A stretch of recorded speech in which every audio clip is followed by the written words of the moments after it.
to Hungry for Answers with me, Robin Clare, recovery coach professional. Do you love food, alcohol, drugs, sex, social media, cigarettes, or gambling a little too much? The traditional narrative says that addiction to these vices is the problem. The truth is, they are just symptoms. This hit show takes you from recovery to your ultimate life as my special guests and I help you discover how underneath every vice is the addiction to the suffering that developed due to unhealed trauma. So what can you do?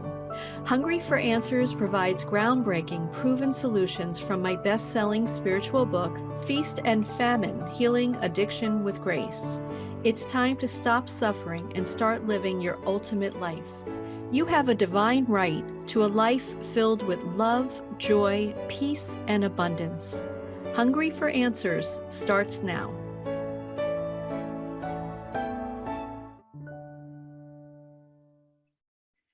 Hello and welcome to Hungry for Answers. I'm Robin Clare and I have a very special guest today, Lesleigh Tolin, who is an advanced grief specialist. I was just rereading what I wrote for the marketing for this segment, and it said the reason we choose to self-medicate is an attempt to fill that emptiness we feel inside.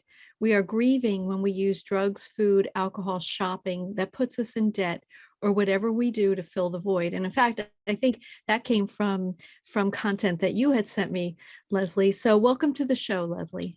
Thank you so much, Robin. Thank you for the invitation. I was so looking forward to today with you because this topic is so important with what we're all walking through today in the last few years of grieving. And so to discuss recovery and self-care is so important. Yes, so thank you. Yes, You're thank welcome. you. You're very welcome. So I always start the show with the same question, which is, have you ever been so hungry for answers that you didn't know where the answers would come from? And then when they did come to you, they actually changed your life. Can you share an experience like that? Yes, absolutely. I always say that's such a appropriate question for me. I always say in the passion I have for my work with the grief recovery method these last 5 years, that my single regret about being introduced to it by a mentor is that someone did not introduce me to it 30 years back with all the incredible losses that I have had, which have been an inordinate amount of personal loss, that it would have been so wonderful to have had this kind of support for my mind and heart, largely my heart, to heal and walk forward. And I'm so sorry that I only was introduced to it 5 years ago, and it is never too late for recovery of any kind. And my late father is an example of that, and I would love to honor and talk about him later in this show. Sure, that would be great. Love talking about our dads. So you mentioned that you have a personal recovery story from grief or otherwise. Did you want to share that with our audience? Sure.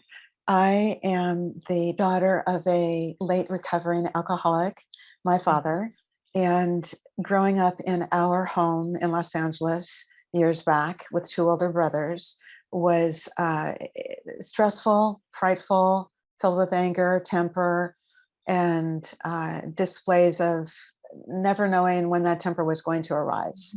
And so as a little girl, for me, it was, were hands ever put on me? No, I was fortunate with that. But experiencing the trauma of others, of my father's anger against my brothers with a strap or foul language or whatever it was, that's traumatizing for a child, whether hands are on her or not.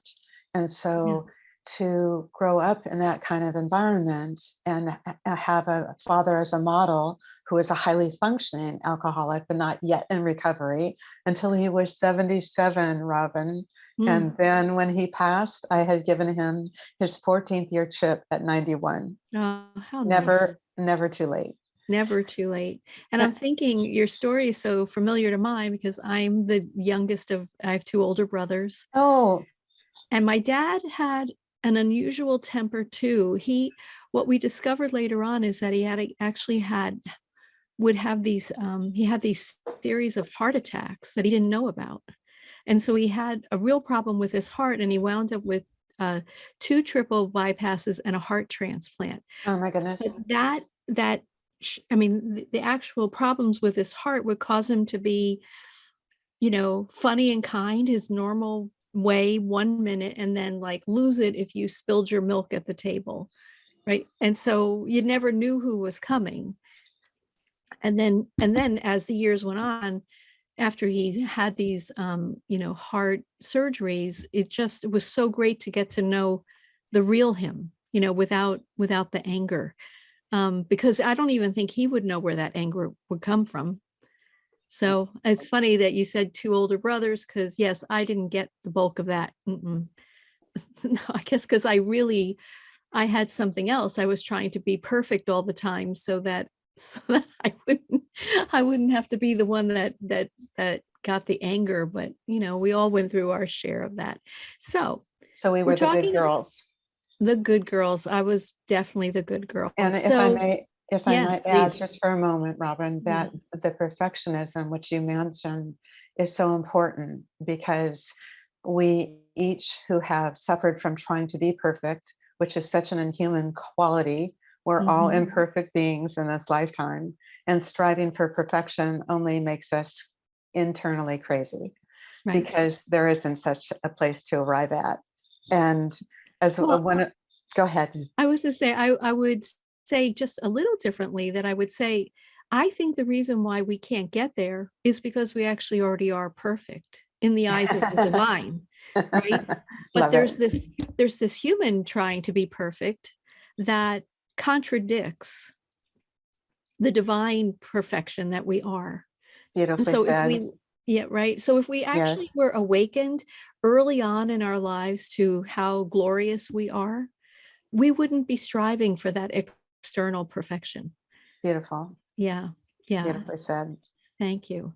So, can you define what grief is to our listeners? I can. I have several definitions that come from the founder of the grief recovery method, John James. And I might say the beloved late founder, our founder, John James, passed on this past summer. And we, Mm, as specialists around the world, have grieved his loss and still do. Amazing gentleman with a heart of mm, gold. And the mhm. legacy that he left with this program is so profound. So, I'm sorry. One of my shepherds was just looking in the door at me. So kindly ask me the question again. Yes, I will. I get that. My dog is home today from daycare. So, um, she's supposed to go on Thursdays, and I didn't send her today because it was snowing, and then I'm like, "Oh, it's my show." So if anybody hears dog barking, excuse us.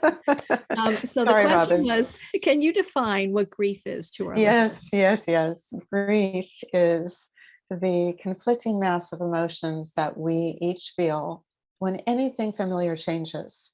Mm, Anything. Grief is the normal and natural reaction to loss of any kind. And yet, in the fast paced culture that we live in America, what we do in response to grief is very often not normal, not natural, and in fact unhealthy because we respond to grief from our cognitive part of our brain rather mhm, than from our heart. And we mm. can talk more about that. Yeah. And grief might be defined for those of us who have lost loved ones, which is nearly all of us, as reaching out for someone who's always, always been there for us. And when we want him or her to be there for us one more time, he or she is no longer there.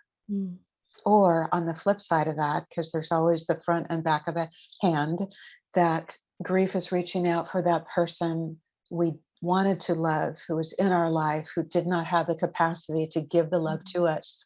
And we wanted him or her to be there for us one more time. And when we are in a place where we need that person once again, they're still no longer there. yeah. Thank you for that. So one of the things I want to circle back to is the words loss of any kind.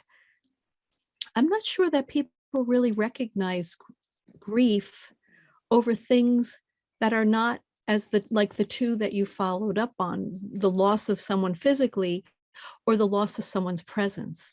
Like there's loss, we have loss all the time. All the Even, time. I have a question later on, but I'm just going to get to it right now, which was even the loss of our, I call it the loss of our social life Yes. during the pandemic. Like, Yes. even my dentist said to me, goes, you know, do you see friends? And I said, it's really hard to be friendly now.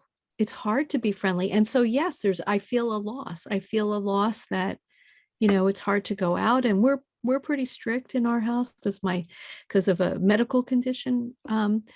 But I think people really, I mean, we lost our way of life in the last 2 years. We have so much, Robin. I so appreciate you bringing this up because it's right on Mhm. target for the grieving experience that almost every human being I speak with, whether it's a personal friend, it's a colleague, a family member, we all are going through a major kind of Mhm. loss, unexpected. And so I want to hold this up for a moment just to show Mhm. illustrate an answer to your excellent question. This is a page that I share Wow. with developed by one of our colleagues, 44 reasons that people grieve that we don't Mm. think of normally as loss.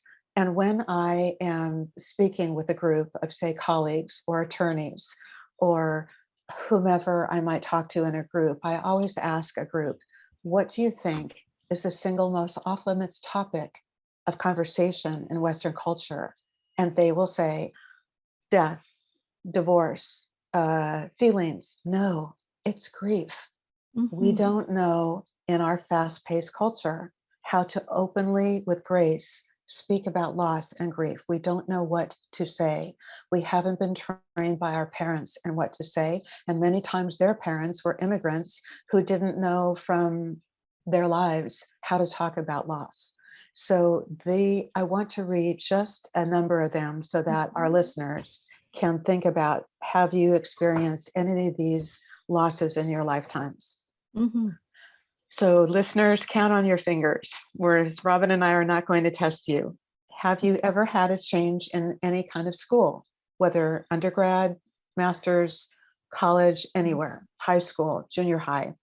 Have you moved more than a few times before the age of 15? And I'll stop there for a moment because when our children are exposed to a move and they're 8 and 10 and they're leaving their beautiful friendships, and dad and mom are moving from LA to New York for, oh, such a better job and a beautiful house and larger rooms for the kids. Are they excited about this? No, they're leaving their small communities of their friends Mhm. and they're Mhm. brokenhearted. So that change for those of us who move at an early age is not wonderful. It can be heartbreaking. Yeah. Have you experienced, any of you, the loss of any part of your body for a limited amount of time, or even, God forbid, permanently? Have you been engaged? Have you been married? Have you been separated, reconciliated with this loved one, or divorced? Even being married, I'm going to stop there for a moment, Robin, because there's always the front of the hand and the back of the hand. I married early. I was young and married the wrong person. We divorced. In my family, women do not divorce. They stay unhappily married for 60 years. And I Mhm. did divorce and went on into my life.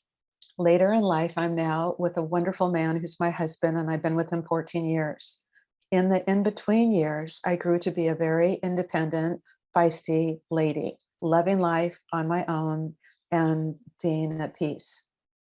When I married and I'm happy, there are times when I would be laughing with you at myself, and your listeners can laugh with and at me, when I missed my tiny little 700 square foot condo where everything was in its place. And Yeah. because I'm not a chef and I don't use a kitchen, I stored extra clothes in the shelves in the kitchen and extra shoes in the oven because it was not usable for me. Okay. Then I married my husband, and now we're in a completely different life. I love it. I love him. And there are days when I miss my tiny little space. So there's always that yes to something Yeah. wonderful, and there's missing something else. Other Yeah. losses. Has anybody listening to us had trouble with their in laws? Has anyone lost someone due to COVID? Mhm. Has anyone had a personal injury or illness that's kept you out of your life's force for some limited amount of time? Have you had to walk through a bankruptcy or a foreclosure? Have you ever failed a class or left school and felt like you didn't do your best and felt ashamed? Have you had an outstanding personal achievement, which we think of as, oh, so wonderful? But then when you had that Oscar or you have that amazing achievement, then we come up with, oh my God, what's next? What do I do to top that? Mhm. So these are some of the life experiences that we can have that bring up feelings of loss or grief, even though they're not divorce necessarily or death of a loved one. There are all kinds of experiences Yeah. that we grieve because we grieve change. And the most consistent thing in this life is what? Change. Yeah, change for sure. And it's funny, the one of the biggest grief process I went through was my dog that I had for 15 years. And I noticed like on Facebook, I mean, people certainly respond when people lose a parent or something like that. But boy, people really respond when someone loses their fur baby. Yes. And I'm still grieving her. It's been 3 years, and but it's amazing. It's amazing. I always say it's because we can express unconditional love to a pet and they return it, Yes. Absolutely. right? And Absolutely. so it's such a pure relationship. Yes. Total acceptance. My definition of unconditional love is acceptance without judgment. And I think Beautiful. that's why our fur babies just really get to us. And in fact, I didn't even know I wanted a new fur baby, but I did it. And now, of course, I love this fur baby very much too. But that was incredible. So we I was just curious. Here you are, a world of across the globe of grief specialists, and your teacher passes away. Was there anything special that you all did as a group to process the grief for your teacher? Beautiful, beautiful question. Mm. We have internally educational webinars all the time. It's so beautiful. There's always something to learn Mhm. with grief recovery and the senior staff who lead us. And it's so amazing to be a part of this team. And so we have spoken together on webinars and uh, the internet and communicated with John's family and been as a group very clear about sending uplifting messages to Mhm. each of us who have known him a length of time. Some of the specialists who have been with the Grief Recovery Institute, which started 45 years back, have known John many decades longer than I Yes. did. And Yeah. I'm so privileged. I so appreciate you asking this question because I had the privilege of meeting and hugging him in 2018 at a national conference. And just to thank him for this work. And he was so humble and beautiful. And he would look in any of the eyes of any specialist and say, don't thank me, thank you. You had the courage to step forward to want to do this work. Yeah. Just always so Yeah. humble. And I always So, feel that this type of work, um, hospice type of work, yes, it's really, or your earth angels. thank you. You're on the hospice side, you're preparing someone to understand. On your side, you're helping people move forward and Yes. come into acceptance. And in my work as a spiritual channel, I have I have channeled many deceased loved ones, and they're just waiting for the opportunity to make their presence known. Oh my goodness, And Robin, you so speak to my heart. This yeah. morning, I'm dressing, getting ready for our talk, and I'm thinking about my late father, who is such a spiritual man, and the Mhm. connection I have with him 22 years after his passing. Yeah. He passed, it just turned out, he passed on July 27th, 2000. I cannot count the times in the last few decades when I'm thinking of an event and I think, Papo, I so wish you were here. And I will look at the clock and it will be 7:27 in the morning or evening. And that happened this morning before coming to you. I And was is that his dressing. birth date? That was the day that he passed, Oh, the day that he July passed. 27th. Yeah. And so when 7:27 time-wise shows up on my clock in the morning or at night, and I've asked a question of the universe, and Dad, what do you think? He was a good Yeah. businessman. What do you think about this? And I'll look and it'll be 7:27 and I'll go, okay, he got my message. He's thinking of me. Yes. Yes. So I do think it's time for us to take a break. Okay. You're listening to Hungry for Answers with me, Robin Clare, and my guest, Lesleigh Tolin, and we'll be right back.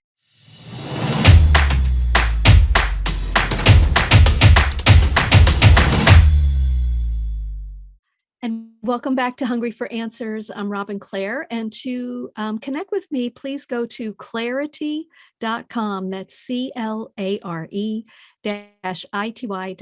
And I'm here with Lesleigh Tolin. Lesleigh, how can people reach you?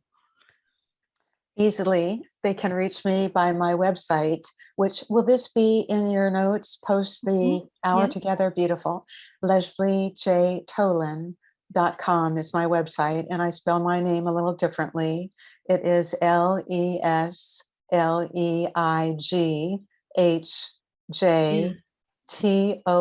LesleighJTolin.com. Yeah, that's And great. you're welcome to reach me there, or you can reach me at LesleighJTolin@gmail.com. That's wonderful.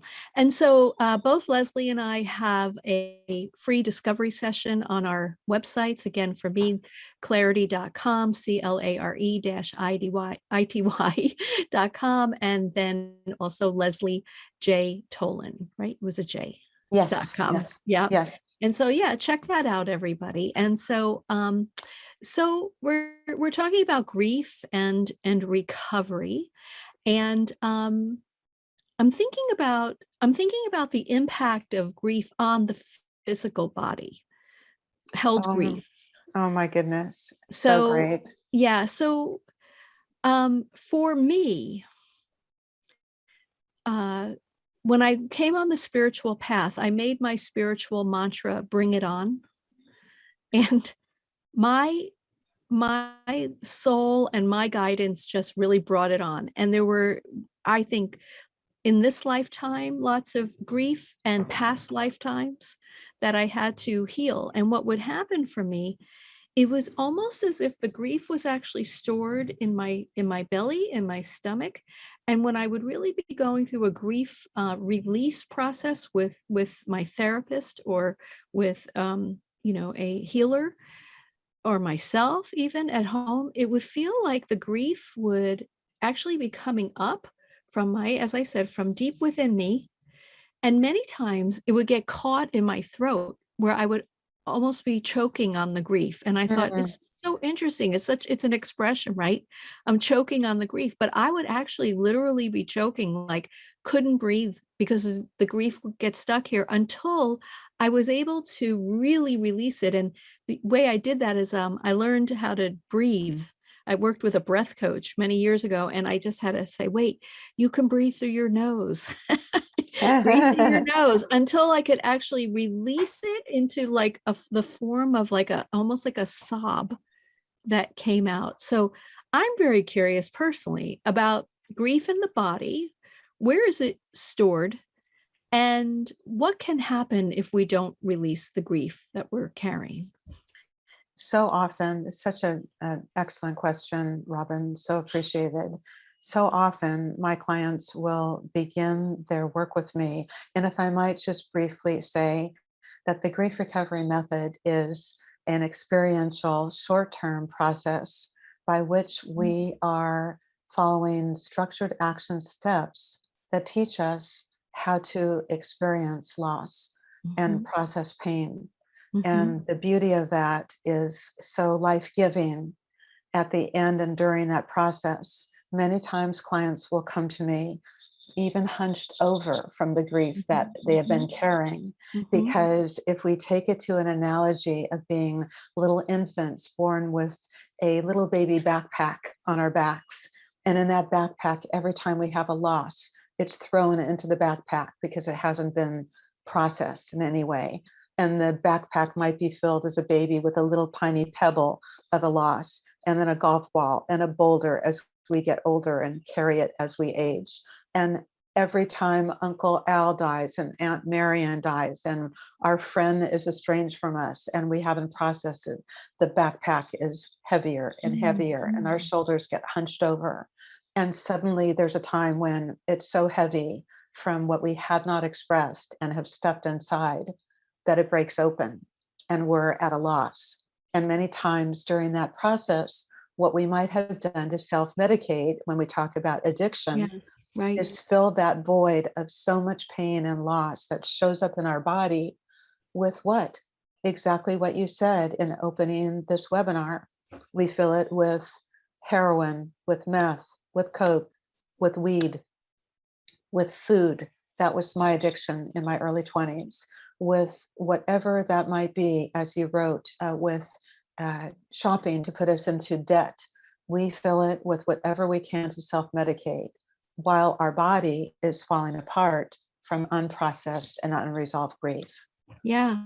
I mean, And so, and Robin, grief there, of grief affects the lungs, right? it I'm can. thinking about the Louise Hayes work, Yes, I you so can heal your appreciate. life. Yes, And grief is really, I think it's held in the lungs. And how interesting that we had this whole COVID thing. There's grief, and we have you people are having these long-term lung problems, which are yes, probably not just from the COVID, maybe due to holding the grief. yes, Perhaps. I'm just yes, speculating, everybody. I don't know that. I didn't read that, but I'm yes. wondering too that this grief work, if you're having long-term lung issue from COVID, it might be worthwhile to investigate Leslie's work about releasing grief. Dr. Gabor Mate, a very Mhm. exceptional psychiatrist, so brilliant. I had the honor and the pleasure of listening to him lecture several years back. And what he said is that behind every trauma that we each experience in our lifetime, whether as a youth or older person, that trauma might not always lead to addiction. However, what he says Mm, is that beneath every addiction is grief. yes. And when I shared with you that on Mondays of each week, I work at a local detox center in my area and talk in a group of these wonderful, open, vulnerable adults about what happened. How did they get to the rehab? What was going on with them before? What were the losses? And present these principles about the myths of grief and how we mishandle our feelings culturally. And we have these voids of what to do with our emotions and not knowing what to do. Sometimes we fall into that trap of beginning to use whatever the substance is, or alcohol, or food, or fill in the blank. It's all the same. It's It all is. trying to fill that void with self medication. So I'm going to stop you for just a moment because uh, fill the void. Can you describe the void? Like, is it a void like I miss that person, or is it something more than that? It can be any and all of that. The void can be, I so miss this person. I cannot go on. Mhm. I My boss just crushed me and fired me. I'm 55 years old. I think my life is over. I'm never going to get another job. And it's during COVID, and nobody's going to want to hire me. And I'm so depressed. And what do I do? And I begin to grieve, and I Mhm. begin to grieve alone. We Mhm. grievers are the most masterful grieve alone people on the planet. We can grieve Yes. alone better than any other human beings can. We know how to close the doors, close the curtains, and be alone and be Mhm. miserable. No, the antidote to grieving every time, Robin, is participation. Whether Mhm. it's one on one with an expert like me as a specialist, or it's in a small group with other grievers that some people would like instead to be with a small group and share their pain collectively. That's beautiful.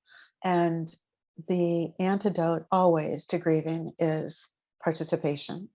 So the Mhm. void is a void that we might feel emotionally about one of any of those more than 44 different kinds of loss that we Mm-hmm. experience, and we haven't had resolution about it yet.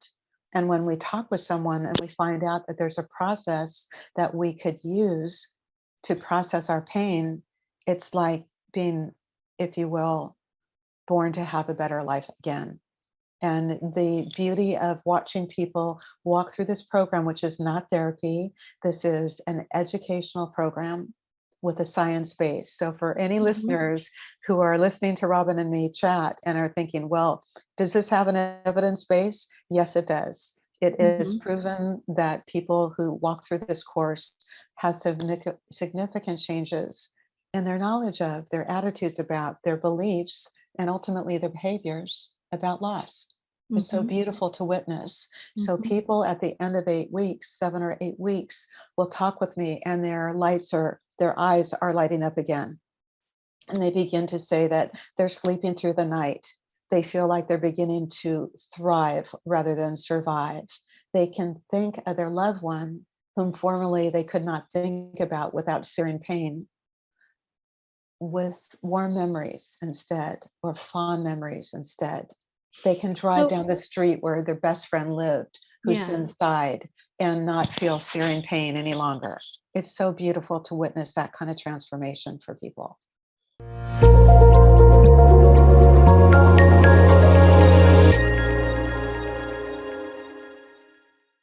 Hi there, it's Robin, and we're back with Hungry for Answers. And I'm talking to Lesleigh Tolin about Beneath Every Addiction is Grief. And oh, we have so much to say about this because I think globally we're experiencing grief Yes. from the pandemic and not just like the loss of our lifestyle, but also, of course, there's always you know s- the normal grief that we know of, and there's just so much. And in the beginning earlier segment, Lesleigh talked about where we could be experiencing grief because we don't even know we're supposed to grieve about it. But one of the things that I'd love to have you talk about is the six myths. I have a hard time saying that word. Six myths of loss, and what are some examples of them? Thank you so much for that question, Robin. I was looking forward to this portion because it was so very meaningful to me the first time that I heard a specialist speak of them. It made Mhm, so much sense. And the myths of grief come from what people many times will say to us when we have experienced a loss. mhm. And that they, because they don't know what to say, they might say things that are off putting and feel unkind in the moment, and yet the truth is they're attempting to be kind and don't know what to say. So, two of the myths that are so very common are don't feel bad and replace the loss. So, I'm a little girl of 5, Mhm. and my pet collie, black and white, precious boy, who slept beside me in my little tiny girl's room for 3 years, is my best friend. And my brothers are over in their boys' room. He's killed by the neighbor's car, and I'm inconsolable. My father is on a sales trip, and he comes home and sees my tears, and he says, "Baby girl, stop your crying," meaning, I'm uncomfortable with your tears. Stop your emotion. Don't feel bad. On Saturday, we're going to buy you a new dog. Mhm. What? Mhm. What? 3 years, I'm in love with my pet. Saturday, we bring home a terrier named Rusty. Do you think, listeners, I ever bonded with this new dog? Of course not. I had Yeah. not grieved the one I lost. Think about this in terms of our relationships as adults. When we find the one whom we think is the one, and we haven't had processing about our therapy for choosing a healthy person, perhaps, and the model we might have had at home was not healthy, I'll speak of myself. Therefore, we're choosing a partner who represents exactly the toxicity that was in our own Yeah. family. So I want to laugh with you all at myself. Now I'm about 30, no, late 20s in San Francisco, sitting with a girlfriend, and my now boyfriend is about to walk in the restaurant door that she was going to meet him for the first time. And when he walks in, Kathy will see him, not me. And he walks in and she says, honey, he's here. And I said, Kath, you've never met him before. She said, sweetheart, he looks exactly like the last one. 6 feet tall, broad shoulders, beautiful face. And it turns out he's alcoholic, he's addicted, he's my father, right? Until I went into my own recovery. Why is it in America our divorce rate is as high as it is? Why is it in America that our second marriages end in divorce often? Because we work at replacing the loss and not dealing with the feelings that we had about the relationship that for 30 years didn't work. We go Yes. out and we replace it. So those are two of the first myths. Don't feel bad, Okay. replace the loss. Okay. Another one is just keep busy. Oh, I'm so sorry, Robin, that your pet died. You know what? You can just like keep really busy to get over your feelings. Mm-hmm. Keep really busy to get over your feelings of an animal you love for 15 years? I don't think so, but I see it all the time with my addicted clients in rehab that they have kept busy. They've had a tragic kind of loss or a tragic trauma and have gone out and had 3 jobs, 4 jobs, 5 jobs just to keep busy, not to feel feelings. And what do? They begin to self medicate again because the pain is so great. So, keeping busy is not the solution. And I think, listeners, that we've had a little technical issue here. So I'm going to keep talking about the losses and continue with you and let you know that that's the third myth. Just keep busy. Another is be strong for others. I don't know how many of you have heard this in your lifetimes where you've had a loss, and maybe in your family of origin, you were the oldest child and you were the one who was supposed to be strong for your younger siblings. And maybe that was your role. Or you're at work and you're in a wonderful place before COVID with a group of people. And are we still recording, Jacob? Okay, good.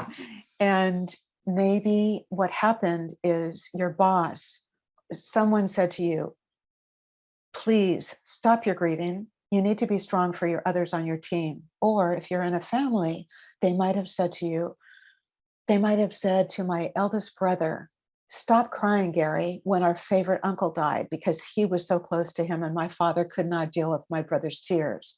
Stop crying. You have to be strong for your younger brother and sister. That was a way to totally disregard my eldest brother's emotion for his close relationship with his favorite uncle. Maybe this has happened for you. That's someone speaking to us from our brain, not from and to our heart.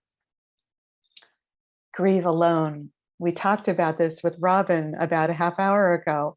How many of us as grievers are so very excellent at walking into a room, closing the door, shutting off conversation from anyone who could be supportive to us when we need it more than ever, and grieving alone. And what happens when we grieve alone? We are absolutely lonely, locked in our space with our thoughts that are only bringing us greater grief and loss. And what do we need more than anything? We need to participate. The antidote, I said this earlier, and I'm saying it again, listeners, because it's just been proven to be so true. The antidote to any of your individual losses is participation, whether it's calling your therapist who's trained with the grief recovery method, or it's calling me, a specialist who's an advanced specialist, and talking about this openly in a discovery call to see if it's workable for you. Whatever it is, it's reaching out and having the courage to reach out and say, I need help. I can't do this on my own. But where we learn to do it on our own often is in our families of origin, because our parents were taught the same. And they can't teach us anything different than what they knew. So don't feel bad, replace the loss, just keep busy, be strong for others, and just give it time. Grieve alone was the fifth one. Just give it time is the sixth. And I want to talk about this for a few moments. Oh my goodness. Just give it time. When you and I are out in our life and we're in traffic and there's an emergency on the road, and someone has an accident in front of us, is anybody in that accident surrounding it going to wait to call the emergent team to come out and deal? No, they're going to be on the phone to 911 in 2 seconds and say, get over here. When we are on the freeway with a friend going to a concert to have a great night and evening off, and we have a blowout of a tire and we're in the emergency left lane, do we take more than 2 seconds to call AAA and say, get over here? No, we get that done immediately. However, what do we grievers, we all are grievers, what do we do about our broken hearts? We wait and we wait and we suffer, and we fill that void many times with something that is so toxic and not healthy for us. And so, what we are proud to present with this simple process, the grief recovery method, to teach you how to process pain, is a short term program with action steps that teach us how to renew our heart from that grief, because it's the action within time that transforms us, not just time. If it were time, then listeners, while you're here with me, think of someone you loved and lost who's no longer in your life, a broken up relationship, an estrangement from a friend, a lost spouse, or mom or dad or aunt or uncle, and they're out of your life for 5 years, and you still are feeling searing pain when you think of them. If I could see your hands raised when I asked that question, I know that many of you would raise your hands. And if I said, how many of you have lost that person or friendship 10 years ago, and you still have searing pain, your hands would still be raised. And if I went to even a greater amount of time, 15 or 20 years, some of your hands would still be raised. What does this mean? This means it is not time that heals us. It's the action we take within time that is so transformative. That's the beauty of the grief recovery method. So it would be an honor if any of you are interested just to hear a little bit more with no obligation, just to have a discovery call. If something is on your heart that you would like to talk about, it would be a joy to speak with you, and we can make that happen through the information that I gave you earlier and that Robin will give you after the show.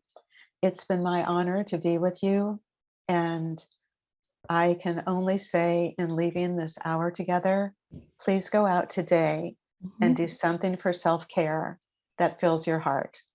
Call a friend you haven't talked to for a long time. Call your mom or your dad you haven't spoken with for a long time. Give up resentment toward anyone that's filling your heart with not good feelings, and work it out together. There goes my dog. Guys, listeners, I'm having an internet problem today, but I'm back. I'm back. Lesleigh, thank you so much for talking to the listeners. I'm sure that they learned so much. So I do have a final question for you. Where do you envision your work growing to in 2022? Oh my goodness, you are the best. I am so inspired by the transformative results I've had with my private clients that I would truly like to take my work on a speaking level so that I might impact larger audiences about what and how to handle grief and loss as we walk through life together. So I'm in process of working with an organization to be on mental health panels that are international. And I have been in touch with a gentleman in London who creates international panels of health practitioners, and just to be able to speak on a larger plane so that I can impact greater lives for good. And Yes. that's my intent for this year. Yeah, that's wonderful. That's wonderful because, may this be the year that we make our way out of the pandemic in a safe and secure way, right? And so I think that people there couldn't be enough of you with to help people with the grief that they've experienced in the last 3 years. So having you go out and speak like that is going to be wonderful. I am too. My goal this year is to do more public speaking. Good. Um, Robin, if listeners can hear me, I'm so elated to hear you say this about your work because it would be a joy for you to have a larger platform and speak to people about the great work that you do because it is so uplifting. Thank you so much. It's been an honor to be on this show with you, and I look forward to seeing you soon. Thank you for tuning into Hungry for Answers. Learning to love ourselves is the one true solution to addiction. Make a commitment to healing today and see how you can reach your ultimate potential. Remember, you have a divine right to a life filled with love, joy, peace, and abundance. To learn more about me and my offerings, please go to clarity.com. That's Clare, CLARE -ity.com. See you next time.